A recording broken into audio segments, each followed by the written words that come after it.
I'm recording right now. Okay, so hi everyone, good evening. I'm Jan Pastor. I'm the new MRA UAV electrical lead, as you already know from your interviews. So all of you here present right now are all the successful candidates that Zach and I have selected. So congratulations for being here. You made it. So our next steps right now, is to onboard everyone with general info that you may or may not have already heard from your initial interviews. So let's see. Also, I would like to congratulate our new team deputy, Ariana Flores. I don't know if she's here, but she will be our new team deputy for this year. So round of applause for her. She she's she'll be working closely with me this year. Okay, so what is NGCP? I know Zach and I have already explained this before, but just a general background again. This is a year-long project that CP Slow and CVP are working together in a collaborative effort to deliver a product that Northrop Grumman, is paying us for. They set aside some funds to fulfill a certain mission. Usually, in previous years, and probably again this year, most likely it'll be the same sort of mission. It'll be a search and rescue mission. We For the UAV electrical, which is the team you're on, will be responsible for integrating electronics, designing PCBs, doing some software stuff as well, even though there's a software team for that. In the end, we're going to deliver a UAV product on demo day, typically around May, to present to Northrop Grumman reviewers. And we're going to be working with CP Slow and other teams, other sub teams as well, such as the GCS and the UGV team. It's a 1 year multi-mission effort. Okay, as you see in the pictures, we have the UAV and the GCS system and the UGV. All right, so what are we going to do for UAV electrical? I have said this before, but we're going to be testing the Kraken SDR. This is important. This is like the key feature for our UAV in order to conduct search and rescue. The Kraken SDR is again a 5 element antenna array, coherent antenna array, which is useful for determining, the location of a transmitter. So it helps with our search and rescue requirement. It is the core device on the UAV that we are responsible for as our team.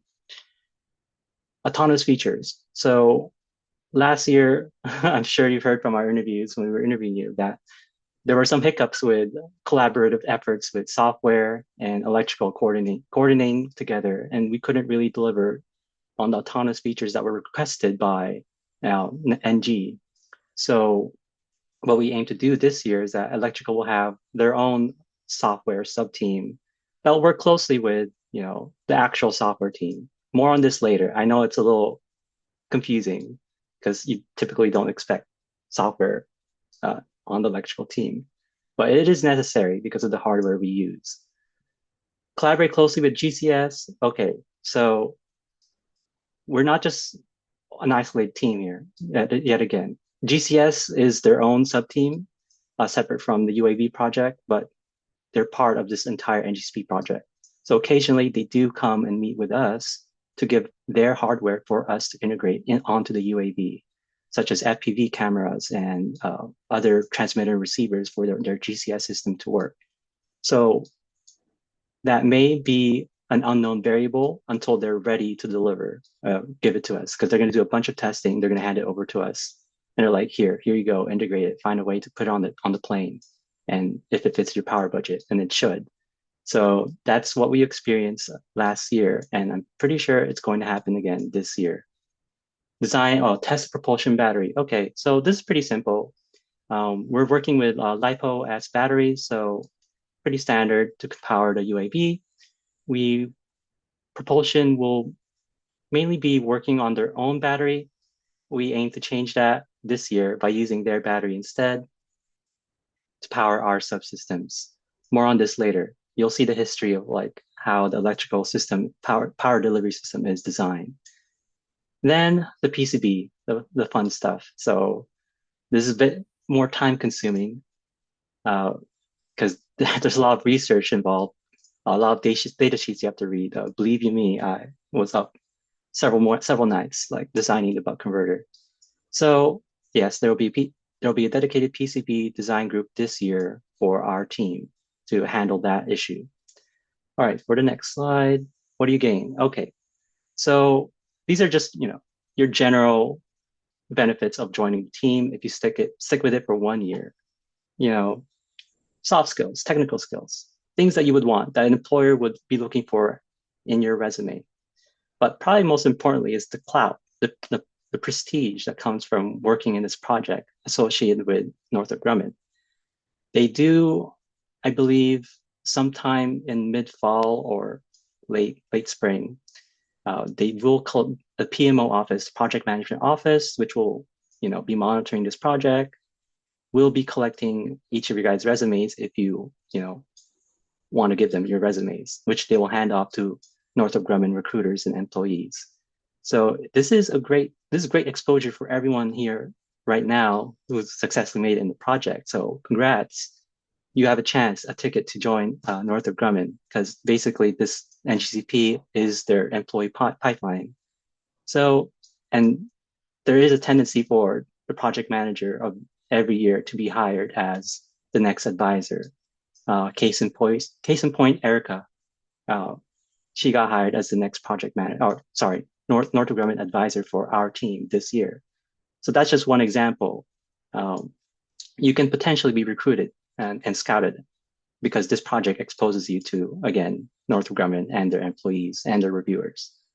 All right. Where? Okay. So many of you have been asking where it is. Here's the map. This is the art building right across the College of Engineering, right behind the library.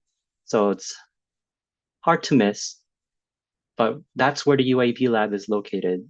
It's once you see it, it's basically a giant warehouse full of lab equipment and drills and whatnot, all the equipment necessary to build a UAV. So UAV for our team, we'll be meeting there once or twice for the first few weeks, just so everyone gets familiar with like where our official meeting place is.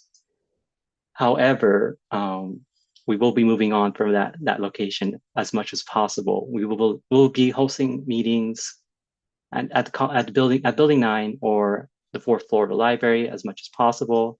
Again, because there's not a lot of space in the UAV lab, and there's multiple concurrent UAV projects happening there at the same time.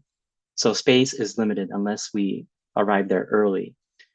Currently, uh, the UAV chief and UAV chief deputy are working with facilities and faculty to give access to leads. So normally regular members will not have access to this UAV lab. You will need to be accompanied by either me or some other lead to be present to open the door for you. There's a card scanner, so it just won't open. Okay, so don't try. Just ask in the Discord server or reach out to me if I'm there. No eating in the UAV lab. So I got in trouble for this one time because I didn't know that you couldn't eat in the lab. Seems obvious now, right? But do not eat in the lab, eat outside. You can bring your water, but do not eat in the lab, eat outside, come back when you return. Okay. So I talked about that. Let's see what's next. When? Okay, everyone's been asking like when, how are we going to structure the meeting time? So this is it. Fall semester, we'll be meeting, twice a week, Tuesdays and Fridays, 10 a.m. to 3 p.m. on Tuesdays, Fridays from 9 to 3 p.m., 11 hours, every week approximately. Same thing for spring, just trying to keep it the same. Again, notice that there's a little disclaimer here. Meeting times are subject to change based on, how busy it gets for everyone involved in this project, how busy it gets for me. I know we all have courses that we're taking. Some of us are rising seniors, so we have a lot of courses that we're going to take. So, and that includes me. So if some of these meeting dates, we'll just have to work with it. It's part of the process. We'll find a way to split our time with extracurriculars and our academics. All right. Now the good part. Okay, so I know I gave out that form. I explained it clearly in the email. No one's going to be guaranteed a position that they want. So, not necessarily. We chose your position and your role in these sub teams based on your resumes and your interview skills. So, and our best judgment. So, if you have complaints, please DM me separately, not now. So this is how we're going to structure the electrical team this year. I'm the lead. Ariana Flores is the team deputy. And notice how the lead and the team deputies are not just off in project management wonderland. We are quite involved. So the leadership positions will be involved in these subgroups actively. So Ariana, if you're here, you'll be the subgroup lead for testing and integration. Jesus, Sam, Isaacs, and Ross, you'll be part of the testing subgroup. Software, I will be the lead for that this year. It's hence why it was unavailable on the form to complete. Jessica will be working with me very closely. I will need your help. For the PCB subgroup, it'll be Michael.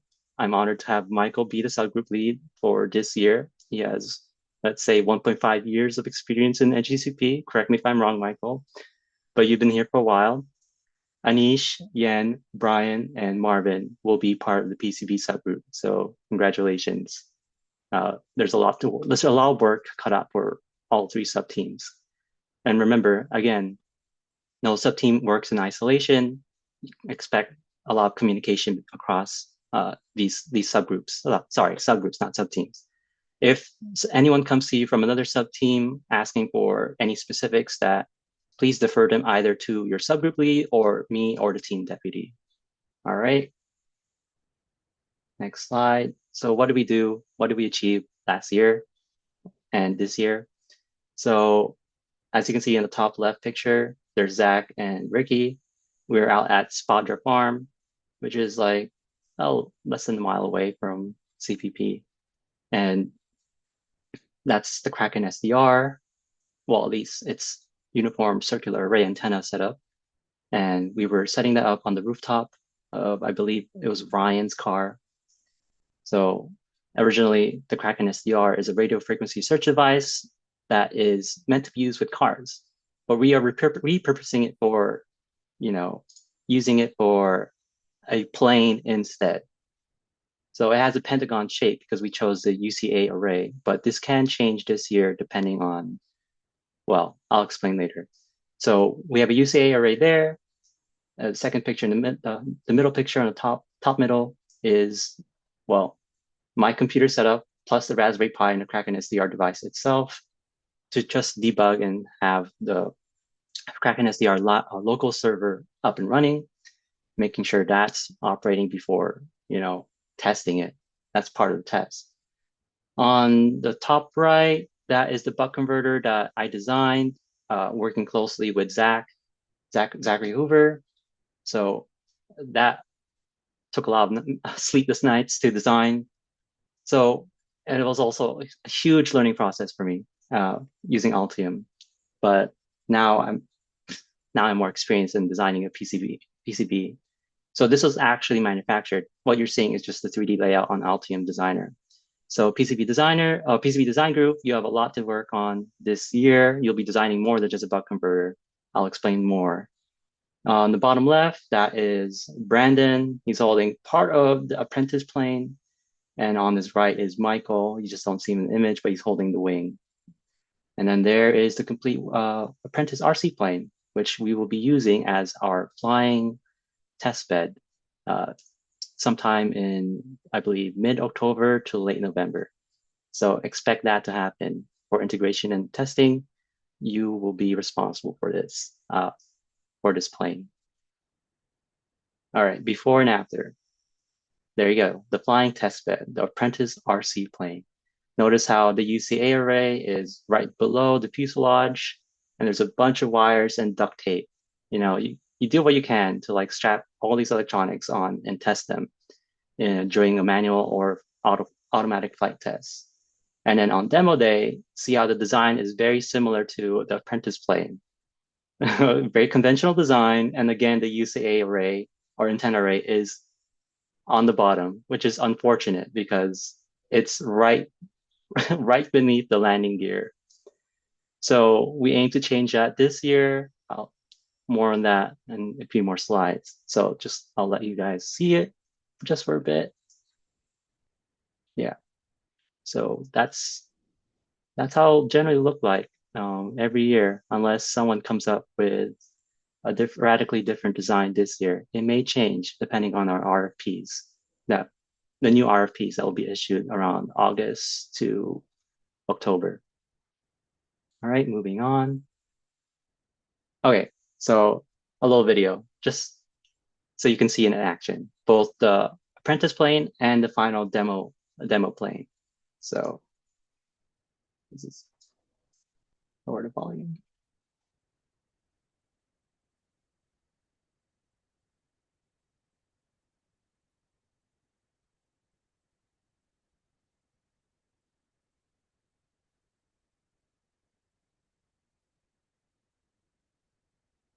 All right. So you see it in action, stable flight. We do need a pilot this year. So unfortunately, electrical team does not have its own dedicated pilot. That will be something the UAV chief and chief deputy will have to handle to give us a pilot to test this. And then here's the demo day. So this plane is much larger than the apprentice plane. We'll just fast forward it a bit.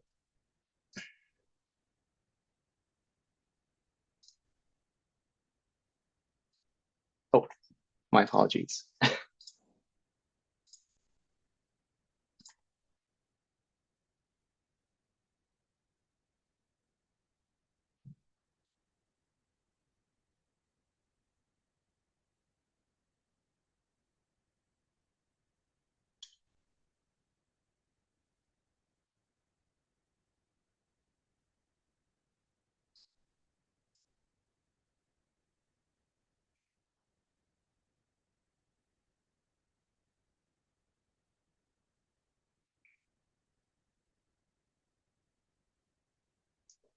All right.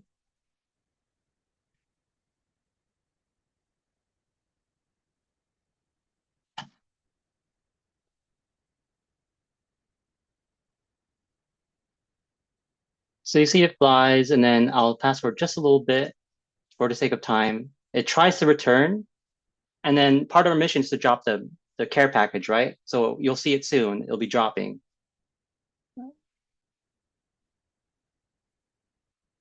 And it dropped and it failed.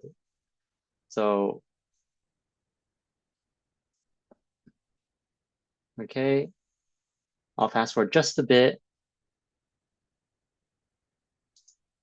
So there, it's basically a hanging pendulum. And John, our pilot, tries to bring it back for a landing. And then you'll see something happen.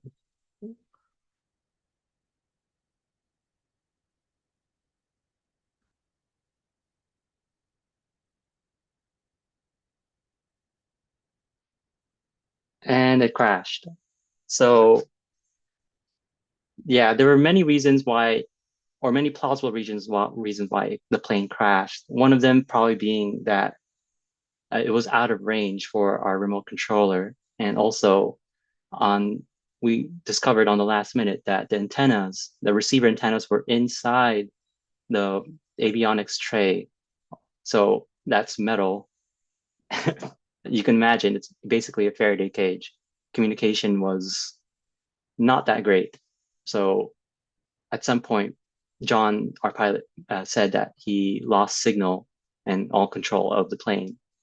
So that was unfortunate. Our plane crashed and on demo day, and it was partially successful. All right, next, the MRA requirements. So these are derived from the RFPs. These are just slides that are taken this year. Highlighted are the requirements applicable to us for our team this year. I know this was last year, but these requirements may or may not be the same. So take it with a grain of salt. I'm just here to give you guys, it's just here to give you guys an idea of what they expect from us, from our team. So the MRA will perform a radio frequency search. It will also, and do a 40-minute flight test with all electronics and fully loaded. So, and then we will have many different ways of verifying that requirement is met. Here's more of it. So the vehicle, of course, needs to take off and land, and it needs to perform autonomous, uh, what is it, flight and takeoff and landing, as well as obeying geofence boundaries, which is something we can set as well as GCS with our software and their software. Okay, so just a little brief overview of what uh, is expected of us as a team to deliver. These are requirements that we need to meet. Okay, so again, like I mentioned, the power delivery system. This is how it was in previous years, and this is how it was this year. Unfortunately, we tried to change this by, the buck converter I showed earlier. So notice how there's a lot of batteries plus buck converters to power every individual component. There's one for the Pixhawk, one for the Kraken SDR, one for the Raspberry Pi. You can imagine the wiring becomes rather uncontrollable. Uh, there's a lot of wires and a lot of batteries that are being reused. So that adds extra weight and consumes a lot of space in the UAV. So that's why this year we aim to change that by creating a power distribution board, which will be powered by maybe one or two batteries, a main battery and a backup battery to power all our electronic subsystems in the UAV. Notice how we have the Kraken SDR and an OBC such as the Raspberry Pi and the Pixhawk flight controller, as well as various other peripherals such as like the GPS, the receiver, airspeed modules, servos, and the propeller motor itself. So there's a lot of components to integrate and make sure that they're all powered correctly. Okay, so this is previous year's setup and also my year's setup, which we failed to change meaningfully because our buck converter failed at the last instant. This is the new setup, the new goal for this year. Hopefully we can deliver. Notice how we have a power distribution board, as I mentioned earlier, and this is just a sample LiPo 6S battery, 22 volts, 6 cells. Yeah, 6 cells. And then, yeah, so pretty much the same as the previous slide. It's just with the exception that we have a power distribution board. Features that will be included for probably like have a BMS, voltage and current sensing, OCP, OVP, protections, but pretty much everything else is the same from the previous slide. It's just we have this board right here, which will reduce the amount of wiring we're going to have inside of the UAV and also reduce the amount of batteries because extra batteries add weight to the UAV and we want it to be as light as possible because the lighter it is, the less energy it consumes, right? All right, so the hardware and software we're going to be using. Kraken SDR, I know I've been beating this a dead horse. I've been mentioning it a lot. It's the core component. The Pixhawk Cube Orange flight controller, which is responsible for, all our autonomous flight. And it's what enables us to implement these autonomous features. We'll be using various software packages to configure that. The main OBC, the Raspberry Pi, which will be processing and running all the software from the Kraken SDR, receiving commands and telemetry from the Pixhawk, processing that, and running other various software scripts on the Raspberry Pi when we finally have the UAV complete. The software we're going to be using is QGround Control and PX4 Autopilot. PX4 is well documented. It's what we've been using. It's basically an open source software tool for configuring your drones and your UAVs and whatnot for autonomous flight. Okay, next slide. Now here's our current state. So after demo day, when the plane crashed, the UCA array broke. It's just a wood and 3D printed parts that hold the antennas themselves. So that broke. We're going to need a new one. We're going to have to manufacture a new one. So hopefully any one of you know how to 3D print or know a little bit of arts and craft. You can make us a new UCA array. Other than that, we could ask manufacturing structures to make one for us. But the more independent we are, the better we are off, the faster we can work on more important stuff. So yes, the UCA array is broken. We'll need a new one for Kraken SDR. The buck converter, the one I designed. Okay, so it looks great, but in the end, it didn't work. Plugging in, it can power and deliver 5 volts to 3 devices, or so we hoped, right? Because the Kraken SDR and the Raspberry Pi and the Pixhawk all need 5 volts. And you see on the outputs on the right side, we have 2 USB ports and I believe that was an XT60 connector. I forget the name, but they all power 3 components, 5 volts each. But when we tried to use it, the overcurrent protection mechanism triggered, and it would just power off immediately. So something went wrong with the design. Further testing is needed, or in this case, I'm handing it off to PCB subgroup to like design their own buck converter, hopefully better than the one I designed. And then there's a plane that here's a front view of the plane, all the wiring inside. The front took most damage, so you don't see the front nose cone anymore.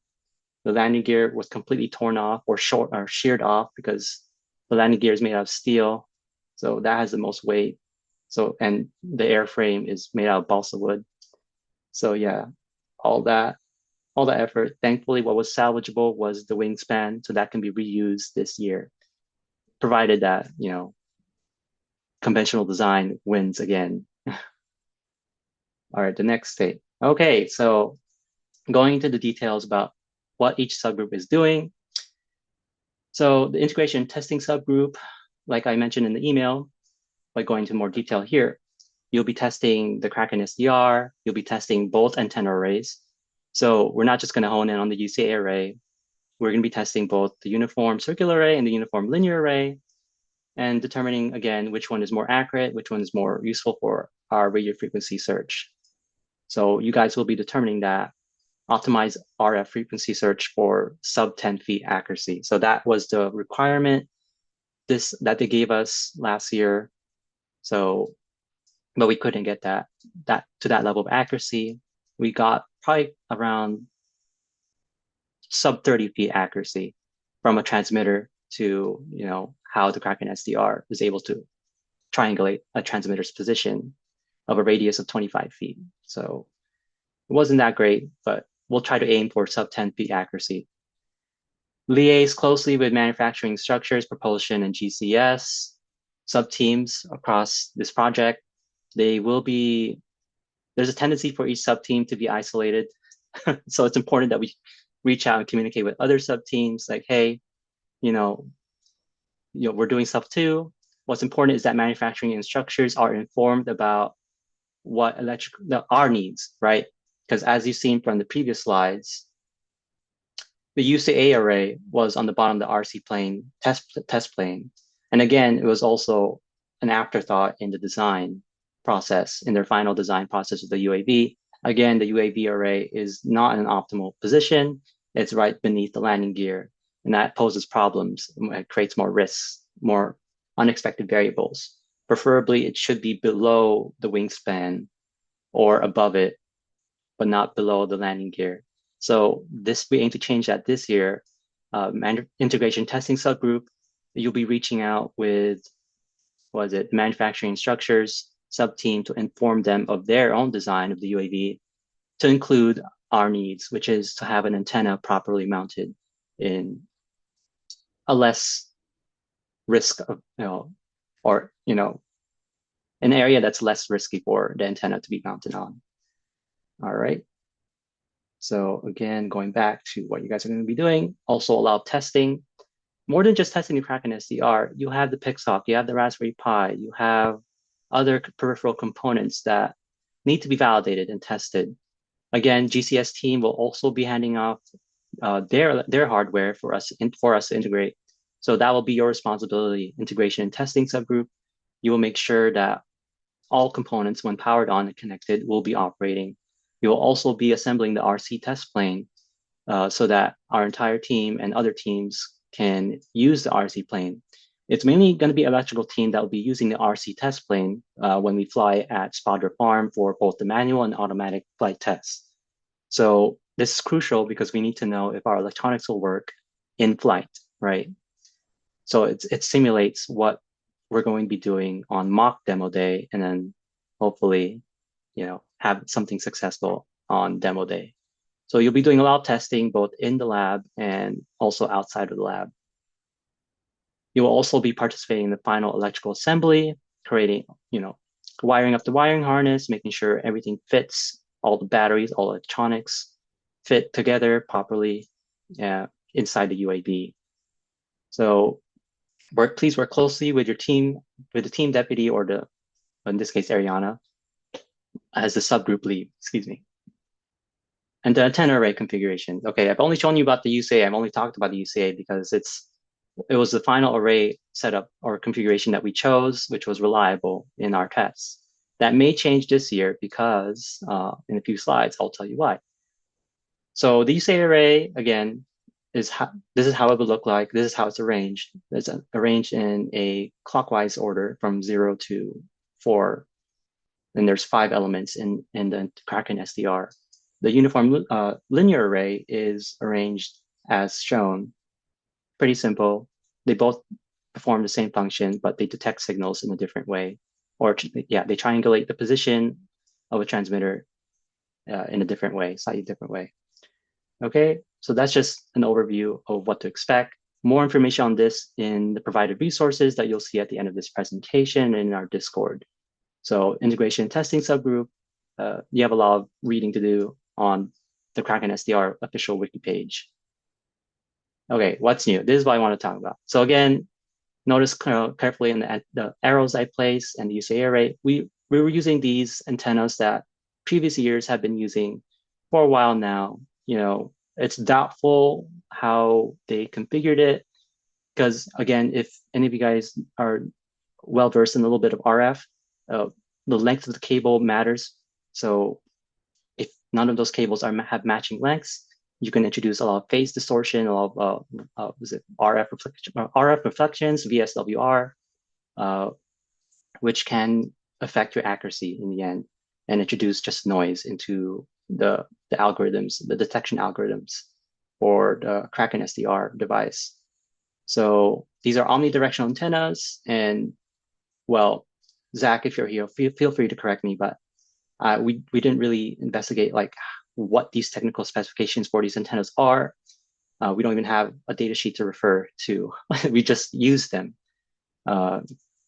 So what we plan to do this year, or what I plan to do this year, is have integration testing subgroup purchase the official Kraken SDR antenna array from their store page for us to use. They already used a vector network analyzer to match the cable length so that you have as little phase distortion as possible. So you get, more accurate results in your RF frequency search.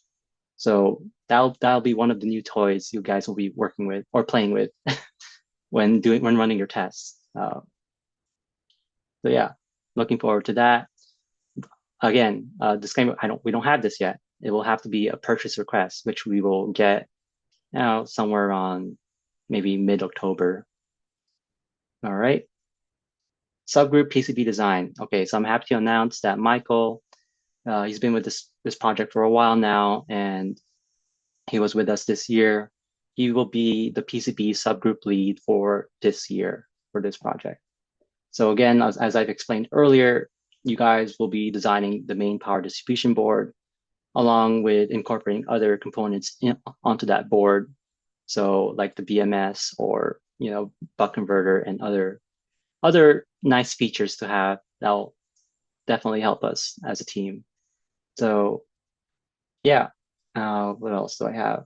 Okay, so I pulled these slides from UGB slides because I've heard that UGB Electrical was very successful this year in designing their own power distribution board system. So you can see there's 3 different PCB components that they have. They have the BMS, they have the voltage regulator, and the microcontroller shield. So they were able to design this for their UGV vehicle. That's why UAV is attempting to do the same so that we can reduce a lot of the wiring, again, solve all those problems in one go. See, take my buck converter and then make a power distribution board with all of it all these features that we want. So Michael is already working on that. Thank you, Michael. You're working on that. Please work with your other members now to get this going. Use Altium. Okay, so some of you guys have experience in Altium, some of you guys don't. Please use Altium because most of the members, returning members, let's say, are familiar with Altium already. That's what we used last year and this year. So just try to get a free license. I know there's a free license or free student license for students, for CPP students. So you can definitely get one and get it as soon as possible so that those in the PCB design group can, those of you who are part of the PCB subgroup can get started. Okay. Software. Okay. So it's just me and Jessica. The reason why it's a small team and why I chose Jessica is because she has a strong programming experience. I know some of you guys also have that, but you guys were better suited for other roles. So Jessica, if you're here, yes, you'll be working closely with me on the software side of things. There are a lot of electronic components and a lot of the PixHawk, for example, and the Raspberry Pi and the Kraken SDR all need to be integrated properly together with software, sometimes with custom software scripts. And also GCS and software teams will be working with us to integrate their hardware. Again, for the integration side, there's also software involved. So GCS will be giving us hardware such as their own radio communication device, transmitter receiver, which will be, for example, plugged into the Raspberry Pi. So they're going to be running their code, their scripts, but you have to make sure that their telemetry is also something that we can work with our system. So software is pretty important for our team. There's a lot to do. Let's see. We're going to be running simulations and we're going to be using various software, like I mentioned, like Ground Control, MAV SDK, ROS2, all these different libraries to make sure all our hardware is working as intended. All right. More on that. Here are some images. So on the left, you see me just, going crazy with the Linux terminals. It's just 4 separate terminal sessions, and each of them is running different scripts. And I had some of those scripts communicating with each other. You see all these bunch of numbers and everything. That's all telemetry from extracted from the PX4, or basically the PixHawk flight controller. So that's my laptop running all that in place of the Raspberry Pi. And then on the right, you see the Raspberry Pi and my own mini computer setup. Again, you see the screen and all those same scripts. So again, there's going to be a lot of script writing. So be prepared for that. Jessica, we will be writing a lot of scripts. We will be staring at our monitors for a very long time, trying to debug our own custom scripts and getting them to communicate with other hardware. All right, okay. I'll just show you one video for the sake of time. I'm running low on time. So this is an example of a software in the loop simulation testing.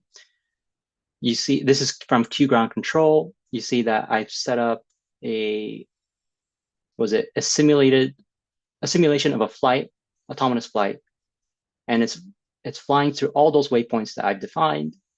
And on the outer, I know it's pretty hard to see, but on the outer edge, there's a geofence boundary. That's what they call it. Basically, a polygonal shape that you define so that the aircraft stays within its flight zone.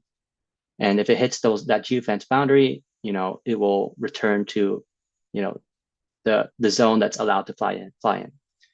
And then here it's landing. There it is. So that's just a sample for software, using the QGround software. Okay, there's a small slice of it. Next slide. What's new for software this year? All right. So previously, Zach and I were using this middleware, data distribution service, which was written so that PX4 and ROS2 software packages can communicate with each other. We had some initial, hurdles to overcome, but we eventually got it to work. It was just very cumbersome to learn about how ROS2 works and how it communicates with the Pixhawk flight controller. So, well, while we eventually managed to get it to work, it's a lot.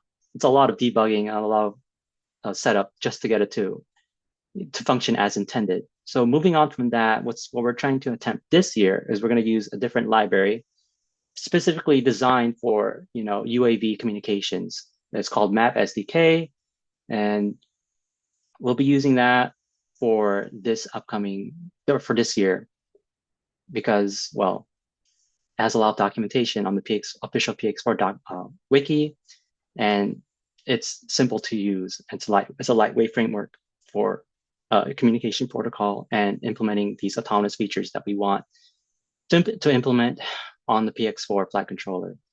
So that's what's new for us as software subgroup. Okay, the overall fall semester plan, the onboarding cleanup starts now. July is basically the soft onboarding. You may expect another meeting around August, but I won't commit to that officially because August, and I know everyone's just coming back from their summer vacation or their internships and getting settled with their classes. So maybe around late August, we'll have another meeting for, to continue the onboarding. But basically right now, the onboarding starts. You guys will be given the resources. You guys will have to learn it, right? Learn by doing, learn on your own. I encourage you to learn on your own during this time while you still have, your summer days before our fall semester starts.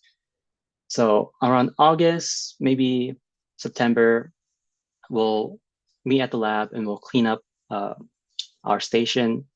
We kind of left it a mess, sort of disorganized. A lot of the electronic components that are critical for our mission are somewhere in storage. We need to get them out. We also have a lot of extra junk that we no longer need that we're going to throw away or donate to, you guys, if that's allowed. I'll have to confirm with Zach and the chief deputy if there's leftover electronics no longer in use, what do we do with them?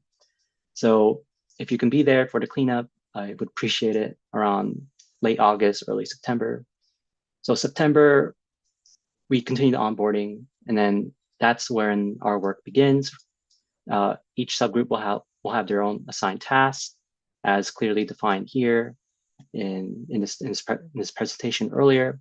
So integration testing, you will begin, running your tests, assembling the plane. PCB design group, you will be, researching and beginning your schematic capture, mainly researching first, gather up all those data sheets, get the components, get those IC chips, get those resistors, capacitors, calculate the components, calculate their values, do a schematic capture. Around October, we're going to have our first manual flight test, hopefully. PCB design group, hopefully you have a schematic capture already done because we're going to do a review on it.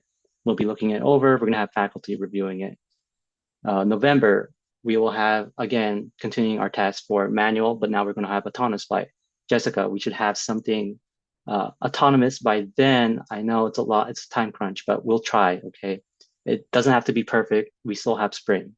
And we have a separate software team to help us with the autonomous features in case we get stuck. So that's the plan, hopefully. Was it? Also, PCB layout. So the second stage of the PCB design, have your schematic done, have the components laid out on the PCB layout, ready for, and all the traces connected. So that will be PCB subgroup, and expect a review around early December, right?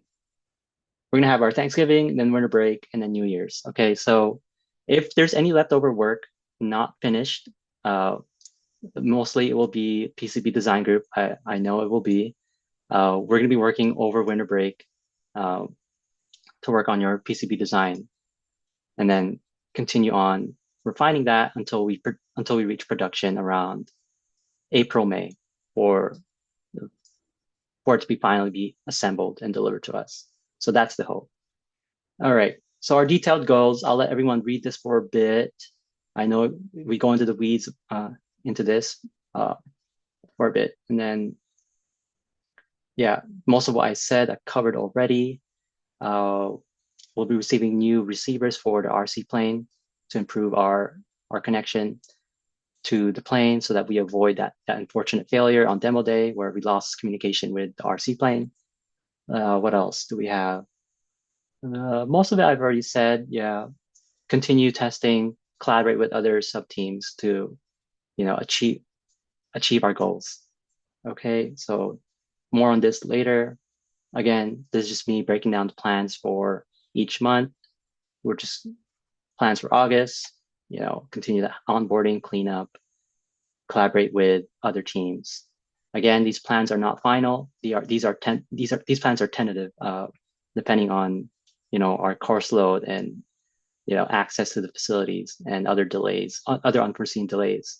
So this is just a general overview. At least we have a plan and we're going to try our best to stick with it. And we'll adjust our plans as needed and as our project needs evolve. Plans for September, yes, more testing, continue collaborating. So I'll gloss over this. I believe I have 8 minutes left. So plans for October, again, more testing. Yeah, I believe I said everything that I needed to say. Yeah, here, plans for November. Again, I stress the fact that please, PCB design group, have your PCB layout ready for a secondary review from faculty and from the team, so that we have something going for us for the PCB design. And then let's see, yeah, more testing, and then winter break, study for finals. Good luck. What else do we have? The end goal. So I pulled this image from the internet. This is the Boeing E3 Century. Notice how it's a uniform circular array, or it's rotating antenna arrays on the top fuselage. I hope something like that can be achieved for this year. Integration testing subgroup, I'm counting on you to really, hammer down the point for manufacturing structures to really give us that space we need, that for, the optimal design for our UAV, or for our antenna array. All right, so closing remarks. Yes, all learning is really self-learning. I encourage you guys to, starting from today, to use the resources I'll provide on Discord, use those links, and start learning about your respective subgroup and your assignments. For example, the Kraken SDR, there's a lot of documentation about it. So integration testing subgroup, please learn about how to use the Kraken SDR properly. We don't want it to break. It's one of the most expensive components that we have. And we only have 2, I believe, one for testing and one for demo day flight use. And PCB design group, you will have a lot of resources online. I'm no PCB design expert myself, so you will have to do a lot of self-learning for designing a proper power distribution board, but I'm counting on you. And Jessica and I will be working on software too. Thankfully, there's a lot of documentation online for our software needs. All right, so that's the end of it. Thank you everyone for showing up for this first onboarding meeting, our very first meeting. Congratulations yet again for making it to the team. I'm happy for everyone. Everyone has a very diverse background, a lot of skills that you're bringing for this team, and I'm looking forward to another successful year. Okay, so before I end this meeting, there's no time limit before it ends. Does anyone have any questions that they would like to ask, either in chat or in voice? Other than that, you can feel free to, don't leave yet. I'll be sending a Discord link right now. Hey Jan, I sent you a message in the chat. Okay. Yeah, after that, is there like a way we can coordinate this, like talk after? Sure, yeah. Okay. Okay. Anyone else have any questions? If not, I'll just wait for the link. I'll get it to you guys in a bit. All right. So everyone can see this link. Okay, feel free to hop into the server, and please change your server name to your first and last name so it's easy to identify you on the server. And I can assign you guys a role in the electrical team within the server. So it's, you can all be notified via Discord. So Discord will be our main means of communication. Just ping me, DM me, email as well. Email is fine, but I'm very active on Discord. please let me know if the Discord link works. You guys can start joining right away, right now. All right. If there's no questions, feel free to go. Have a good night, and yeah, thank you for coming. I'll stick around for any last minute questions. And